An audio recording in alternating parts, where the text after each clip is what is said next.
விஜய்க்கும் அதிமுகவிற்கும் போட்டியா? பத்திரிகையாளர் என்ற போர்வையில் உலவும் திமுகவினரின் போலி பரப்புரைகளின் உண்மை பின்னணி என்ன?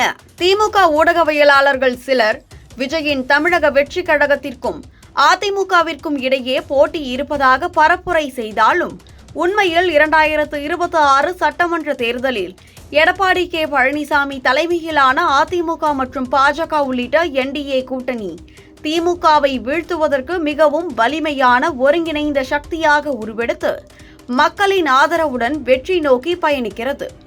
ஏனெனில் அதிமுகவின் உறுதியான 66 எம்எல்ஏக்களுடன் எடப்பாடி பழனிசாமி கட்சியின் ஒற்றுமையை பலப்படுத்தி மாவட்ட செயலாளர்கள் மற்றும் உள்ளூர் தலைவர்களின் ஆதரவை பெற்று திமுக ஆட்சியின் தோல்விகளான நீட், பாலியல் வன்முறை, மதுசாராய விவகாரங்களை மக்கள் மத்தியில் திறம்பட எடுத்துரைத்து வலுவான எதிர்க்கட்சியாக திகழ்ந்து 2025 உள்ளாட்சி தேர்தல்களில் வெற்றிகளை பெற்று மக்கள் நம்பிக்கையை வென்று வருகிறார்.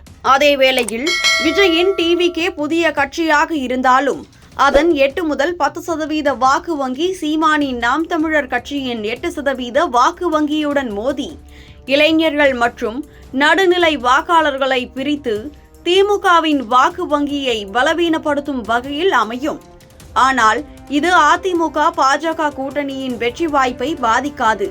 ஏனெனில் அதிமுகவும் பாஜகவும் பிஎம்கே, டிஎம்டிகே போன்ற கட்சிகளுடன் சேர்ந்து மேற்கு மற்றும் வடக்கு தமிழகத்தில் வன்னியர், காங்கு சமூகங்களின் வாக்குகளை ஒருங்கிணைத்து 2024 லோக்சபா தேர்தல் அனுபவத்தை பயன்படுத்தி 150 முதல் 160 இடங்களை கைப்பற்றும் வலுவான கூட்டணியாக உருவாகியுள்ளது. இதனால் எடப்பாடி பழனிசாமியின் தலைமையில் அதிமுக என்டிஏ கூட்டணி 2026 திமுகவை எதிர்கொண்டு மகத்தான வெற்றியை பெறுவதற்கு தயாராக உள்ளது.